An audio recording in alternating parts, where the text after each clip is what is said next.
Perkenalkan, saya Aldo Pratama dengan NPM 22351011. Di sini saya akan menjelaskan pada bagian file profile screen.js. Langsung saja di sini menggunakan beberapa library, diantaranya useStats, useEffect. Itu dimana untuk membuat komponen dan menggunakan stats atau efek dalam React-nya. Ada library view, text, style sheet, touch opacity, modal, scroll view, switch. Yang itu dimana komponen bawaan React untuk layoutnya. Pada import Ionicons ini, komponen icon yang diambil pada library expo vector icons untuk menampilkan ikonnya. Di sini ada beberapa cons utama, yaitu profile screens. Ada beberapa bagiannya, di antaranya itu ada cons about modal visible ini, mana stats untuk mengatur visibilitas modal dengan fitur tentang aplikasi. Dark mode untuk mengatur mode gelap dan mode terang. Notification enable stats untuk mengatur apakah notifikasi diaktifkan atau tidak. Language untuk menentukan bahasa yang digunakan. Di sini ada beberapa toggle dark mode, diantara pada cons toggle dark mode set dark ini untuk membalikkan dark mode antara true atau false. Pada cons toggle notification itu membalik notifikasi enable antara true dan false. Pada constraints language ini mengubah nilai language berdasarkan input yang ulang. Nah, di sini ada styling dengan style sheet-nya tuh. Pertama ada flex 1 dengan nilai 1, background color-nya tuh menyesuaikan dengan dark mode, padding horizontal, margin kiri dan margin kanan sebesar 20, padding top-nya jarak dari atas layarnya. Di sini ada beberapa komponen utama itu pada bagian header ini ada touch opacity, pada styles back button itu dimana tombol yang merespon sentuhan untuk kembali ke halaman sebelumnya. Dan Ionicons ini arrow back sebesar 24 itu dimana kembali dengan warna yang dinamis berdasarkan dartboardnya. Dan teks ini untuk menampilkan judul pada my profile ya. Pada profile section ini dimana ada kontainer untuk gambar avatar dan detail penggunanya, teksnya dengan nama dan nama pengguna seperti nino2gmail.com. Pada settingan pengaturan ini, touch opacity, style setting raw on press, set about of visibility, itu dimana untuk membuka dengan teks tentang aplikasi saat ditekannya. Dark, di sini ada bagian pada dark mode-nya untuk tombol mengaktifkan atau menonaktifkan pada mode gelap dengan mode switch. Di sini ada notification pada settingsnya itu untuk tombol mengaktifkan dan aktifkan notifikasi dengan switch. Dan di sini ada bahasa, itu dimana mengubah bahasanya. Dan yang terakhir about up modal, itu menampilkan detail pada aplikasinya. Selanjutnya pada favorite.js, di sini ada beberapa library yang digunakan, utama useStats from React, itu dimana untuk mengimpor React dan fungsi useStats untuk mengelola stats lokal dalam komponennya.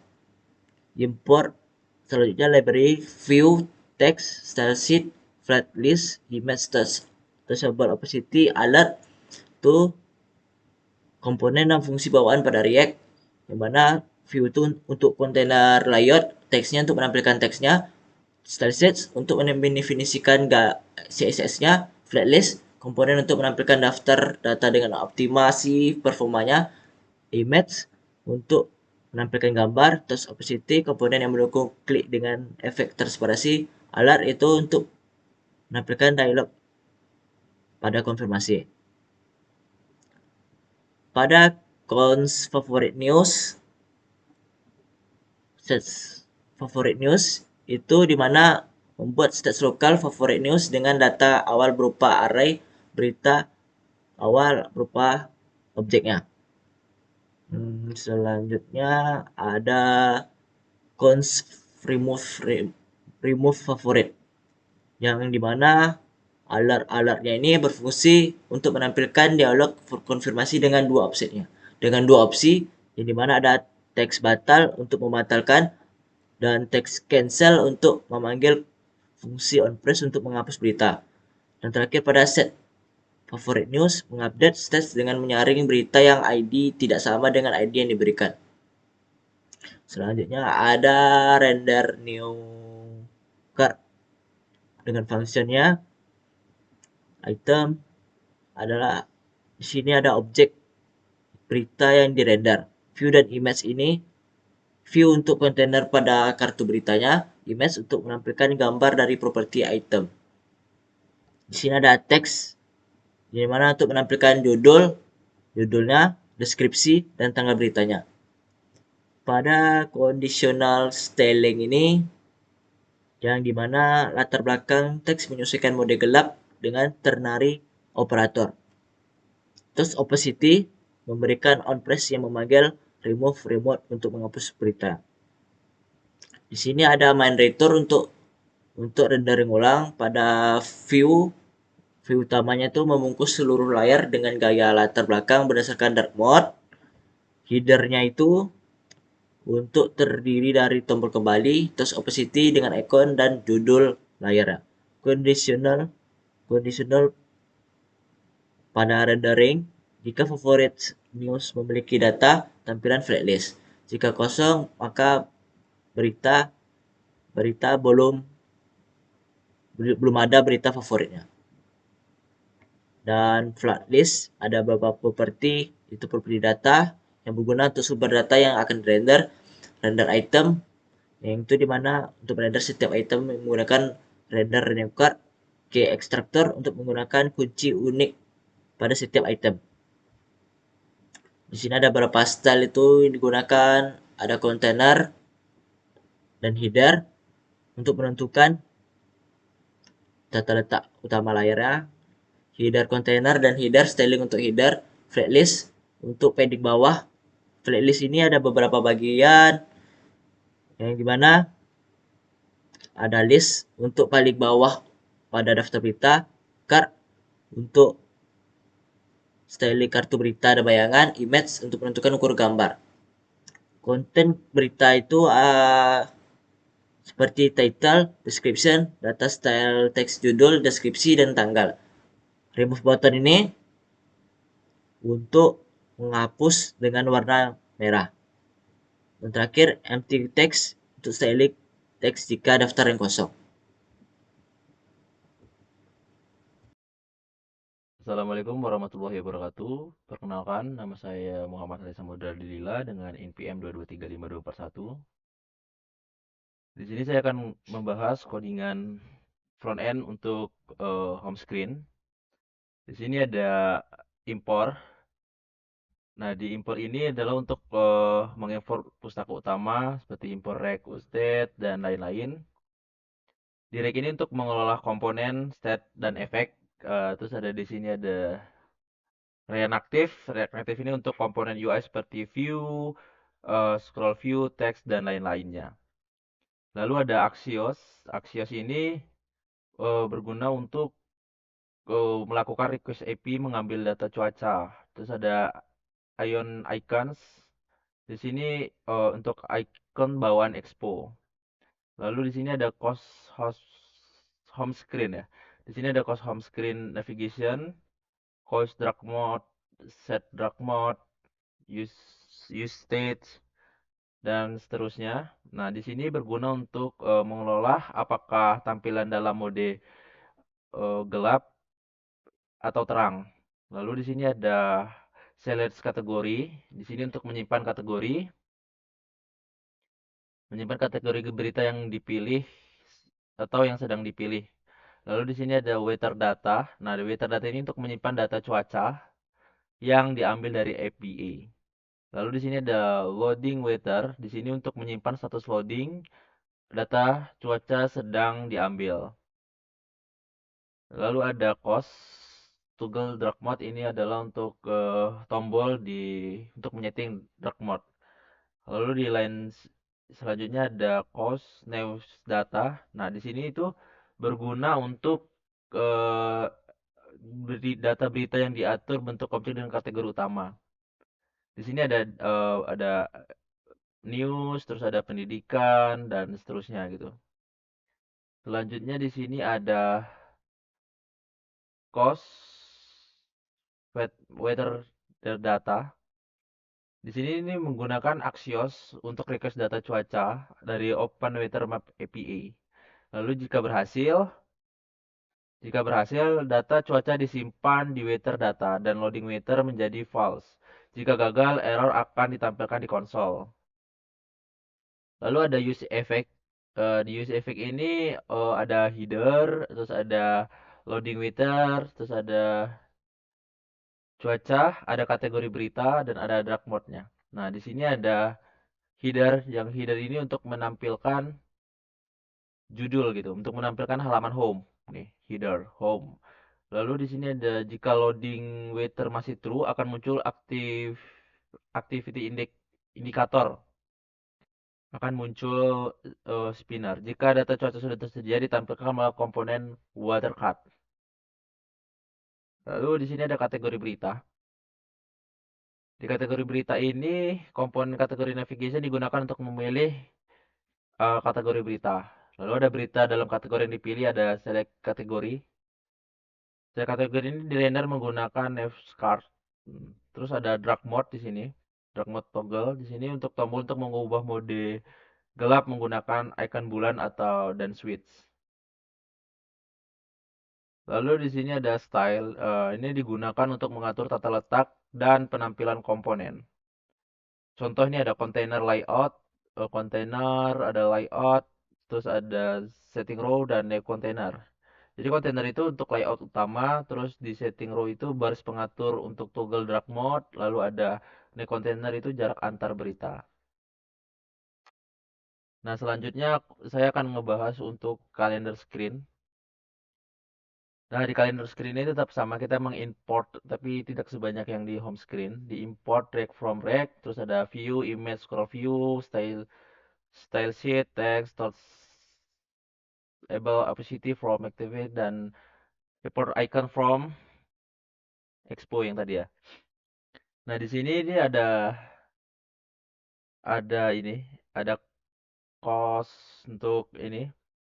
Ini kalender image. Kalender image ini adalah array yang berisi daftar gambar kalender yang diambil dari folder ASIS ini. Terus terus ada gambar-gambar ini akan ditampilkan dalam urutan menggunakan fungsi map. Jadi gambar-gambar ini akan diurutkan menggunakan fungsi map. Terus ada struktur alur komponen. Di sini ada eh, return ya. Ada header, ada return. Terus ini untuk kalender image adalah array yang daftar gambar kalender yang diambil dari folder assist yang tadi. Terus ada struktur dan alur komponen. Nah, di sini ada view, style container, background color, dark mode 12, 12, 12, eh, dan seterusnya. Di sini ini ada untuk tombol kembali, dibuat menggunakan touchable opacity. Bisa kita lihat di sini ada touchable opacity. Nah, ketika ditekan akan memanggil fungsi navigation go back untuk kembali ke layar sebelumnya. Icon panah dibuat menggunakan Iconix. Nih, Iconix. Lalu ada judul teks kalender akademik. Dia ada judul di sini. Terus untuk gambar kalendernya ada scroll view. Ini scroll view. Ini untuk membungkus semua gambar agar pengguna dapat mengulirnya ke bawah. Terus ada kalender image map, image index. Nah, di sini itu berfungsi untuk looping array kalender image untuk menampilkan semua gambar kalender. Terus ada key index. Ini setiap elemen harus memiliki atribut key yang unik diambil dari indeks gambar. Terus ada image. digunakan untuk menampilkan gambar. Lalu ada ini resist mode, itu untuk memastikan gambar yang ditampilkan sepenuhnya tanpa terpotong. Lalu di sini ada dark mode ya. Nah, di sini untuk mode gelap, backgroundnya menggunakan 12 12 12.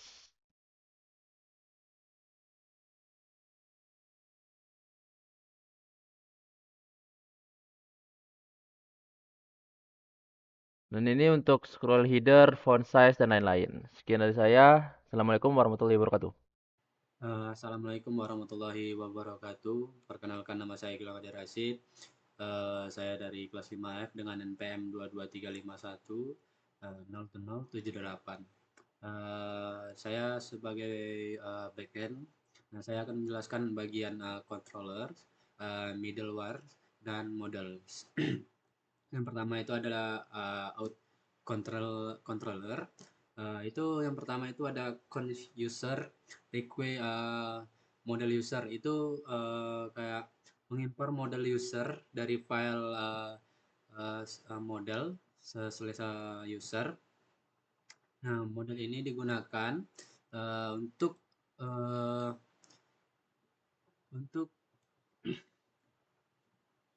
untuk berinteraksi dengan koleksi pengguna atau user dalam database. Nah, uh, cons Bicyclip required itu Bicyclip itu penjelasannya mungkin mengimpor model Bicyclip yang digunakan untuk hashing dan memverifikasi password secara aman. Lanjut untuk yang ketiga itu ada cons JWT request JWT web token atau JSON web token. Nah, penjelasannya mungkin mengimpor modul JSON web token yang digunakan untuk membuat dan memverifikasi token JSON web untuk autentikasi. Nah, ada juga deklarasi kelas out controller, yaitu ada kelas out controller itu mendefinisikan kelas out controller yang berisi metode untuk mengelola autentikasi dan seperti registrasi dan login. Yang ada kedua itu yang ketiga itu ada kayak register. Nah, proses register di pengguna. Nah, lanjut ada const JWT sama dengan request JSON Web Token itu mengimpor modul JSON Web Token yang digunakan untuk membuat dan memverifikasi token JWT. JSON Web Token digunakan untuk mengautentikasi dan mengotorisasi pengguna dalam aplikasi. Nah, lanjut ada juga const auto middleware yaitu adalah yang digunakan untuk memverifikasi apakah pengguna yang membuat permintaan HTTP telah terautentikasi dengan benar atau dengan tidak. Nah, res dan next itu adalah parameter standar dari middleware express. Res itu sebetulnya adalah objek yang mewakili permintaan HTTP, dan res itu adalah objek yang digunakan untuk mengirimkan respon kembali kepada klien, dan next itu adalah fungsi yang digunakan untuk melanjutkan proses ke middleware atau rute berikut jika autentikasi berhasil. Nah, ada juga cons outer itu mengambil nilai dari parameter header atau origin yang seharusnya berisi token bir. Nah, header ini digunakan untuk mengirimkan token JWT dalam permintaan HTTP. Nah, validasi format atau if out out ada juga if out header itu mengecek apa header authorization ada dan apakah dimulai dengan kata bir. Format header untuk token biasanya adalah authorization titik bir dalam huruf token. Nah, jika ada token atau format header salah tidak diawali dengan bir, maka middleware akan mengalihkan respon dengan status 401 yang dimana unauthorized dan pesan kesalahan no token authorization deny. Nah, ada juga const token reader itu jika header authorization valid dan dimulai dengan bir, maka token diambil setelah kata bir.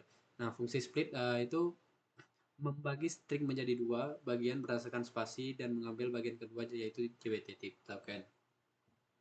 Nah, ada juga yang untuk verifikasi token JWT-nya itu try const decode sama dengan JWT verify token proses .nlp JWT secret. Nah, itu token yang diambil kemudian diverifikasi menggunakan metode JWT verif. Metode ini memverifikasi apakah token yang diterima valid dan sesuai dengan JWT secret. Nah, jika token tidak valid, informasi yang terkandung dalam token seperti ID pengguna akan di-decode dan disimpan dalam user, kemudian di middleware melanjutkan ke proses berikut dengan memanggil next. Nah, jika token tidak valid atau terjadi kesalahan dalam proses verifikasi, misalnya token kadaluarsa, maka middleware akan mengembalikan respon 401 atau not reset dengan pesan kesalahan invalid token. Lanjut, yaitu ada yang namanya news.js. Itu const mongoose sama dengan require itu mengimport mongoose yang adalah objek dokumen mapper untuk MongoDB. Nah, Mongoose menyediakan cara untuk mendefinisikan model dan berinteraksi dengan database MongoDB menggunakan skema. Nah, ada juga yang const new schema sama dengan new schema MongoDB Mongoose skema. Nah, new schema adalah definisi struktur data untuk mengkoleksi news atau berita di MongoDB. Skema ini menentukan bagaimana data yang akan disimpan dalam koleksi berita dan tipe data apa yang diterima setiap field. Lanjut ada news ID, yaitu itu ada berisi ID untuk setiap berita disimpan sebagai string dan required itu sebagai menandakan true. Menandakan file ini wajib diisi ketika membuat dokumen berita baru. Yang kedua itu ada title, yang title itu berisi untuk judul berita yang disampaikan sebagai string, dan require itu ini wajib karena setiap berita harus memiliki judul. Nah, juga ada kategori. Kategori ini dari berita disimpan sebagai string, misalnya politik, olahraga, dan lain-lain. Nah, untuk kategori ini tidak wajib diisi requires karena tidak true, sehingga berita bisa buat tanpa buat kategori. Nah, juga ada konten. Nah, konten sendiri itu ada dari berita disimpan sebagai string. Untuk requirednya tidak true, dan ada juga image URL. Nah, itu gambarnya terkait dengan berita disimpan sebagai string. Nah, untuk require-nya tidak true, dan untuk publish date itu nah, publish date sendiri itu tanggal publikasi berita disimpan sebagai tipe data date. Nah, default date titik now itu jika tidak ada tanggal yang diberikan, maka otomatis menggunakan tanggal saat dokumen berita dibuat atau waktu sekarang. Nah, lanjut untuk model ekspor sama model Mongoose model news schema. Nah, Mongoose modul news schema itu membuat model Mongoose yang disebut news berdasarkan skema news schema yang telah didefinisikan sebelumnya. Nah, model ini memungkinkan kita untuk berinteraksi dengan koleksi news di database MongoDB, seperti menyimpan data berita baru, memperbarui data berita, atau mengambil berita berdasarkan kriteria tertentu. Nah, model ekspor itu mengekspor model ini sehingga bisa digunakan di file lain dalam aplikasi. Assalamualaikum warahmatullahi wabarakatuh. Saya Divan Rizky Anandra. Di sini saya akan menjelaskan di bagian backend. Di sini saya akan menjelaskan tentang codingannya. Di sini saya akan melanjutkan penjelasan dari teman saya. Saya akan menjelaskan di bagian roots, di bagian backend. Untuk roots di sini berisi 3, yaitu authorization roots, news roots, dan profile roots. Di sini out roots berfungsi untuk register dan login. Nah, di sini berisi tentang untuk login user dan authorization. Di sini apabila keluar angka 200 maka login successful, 400 itu kesalahan dari klien, kemudian untuk 500 itu kesalahan dari user. Di sini kita post gitu kan, atau mengupload kan ke database untuk register. Di sini juga untuk login. Lanjut ke news, di sini ada get ID, get untuk thread news, kemudian ada kategori. Untuk profile di sini berisi tentang get profile.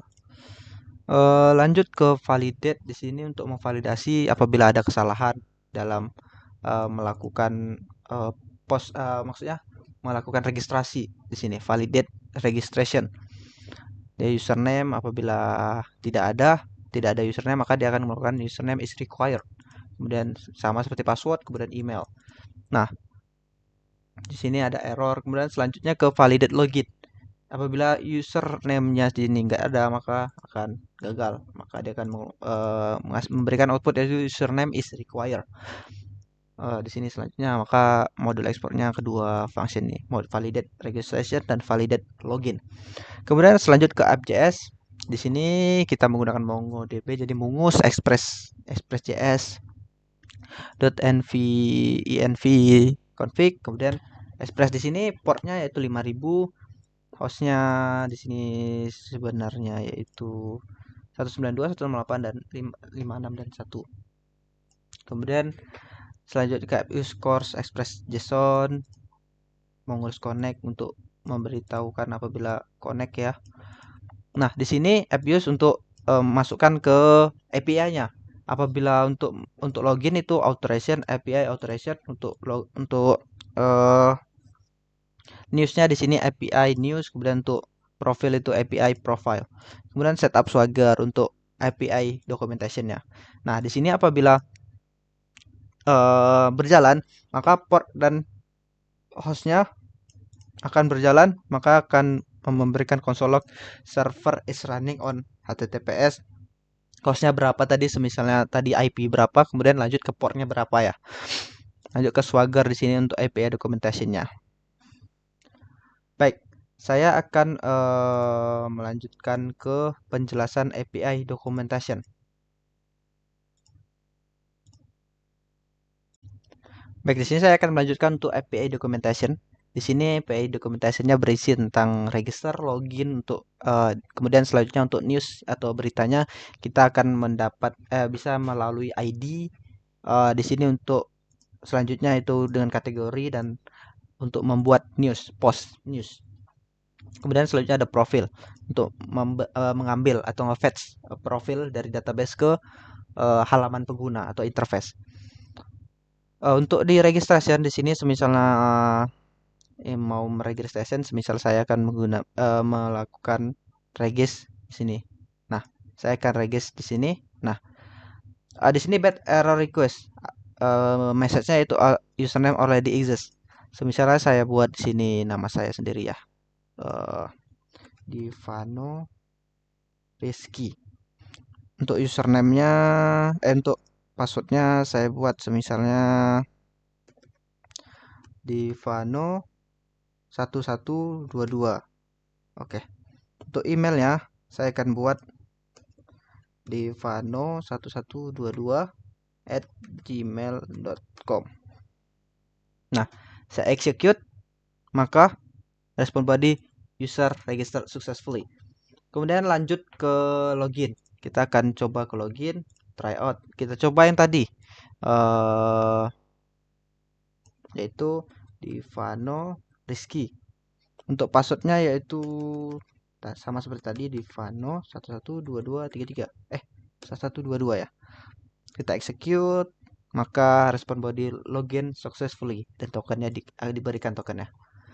Nah, lanjut di sini news ID, create news, API kategori, kemudian profile. Mungkin itu saja yang bisa saya jelaskan tentang backend kali ini. Saya ucapkan terima kasih. Wassalamualaikum warahmatullahi wabarakatuh. Assalamualaikum warahmatullahi wabarakatuh. Nama saya Rivalia Sadrina, NPM 223510640. Di sini saya berperan sebagai tester dari aplikasi yang telah dibuat, yaitu Wiranus News. Nah, di sini saya mempunyai beberapa bug dari hasil tes aplikasi yang sudah saya lakukan. Nah, di sini yang pertama yaitu dari icon aplikasi itu tidak terdeteksi dikarenakan image dari yang dilampirkan itu tidak terdeteksi oleh program. Jadi di sini hanya berbentuk kotak seperti ini saja dari masing-masing setiap halaman. Lalu bug yang kedua yaitu untuk fitur dark mode-nya di sini hanya berfungsi di halaman profil saja. Sedangkan untuk halaman yang lain seperti kalender akademik, berita favorit, dan detail berita itu tidak berpengaruh. Tetap saja di light mode. Lalu untuk yang ketiga yaitu di halaman cuaca. Nah, untuk halaman cuaca ini tidak bisa kami selesaikan karena ada kesalahan dari autentikasi API. Karena kode tidak bisa dihubungkan. Jadi halaman untuk cuaca dari kota berdasarkan kota atau negara itu tidak dapat kami selesaikan. Untuk solusi dari halaman ini mungkin perlu diulik lagi untuk API specification-nya atau autentikasinya diperbaiki. Mungkin saja dengan upaya itu halaman akan bisa muncul dan menampilkan cuaca sesuai dengan situasi terkini di kota atau negara tersebut. Saya rasa cukup presentasi dari kelompok kami. Jika banyak kesalahan dan ada beberapa fitur yang tidak kami selesaikan, kami mohon maaf. Wassalamualaikum warahmatullahi wabarakatuh.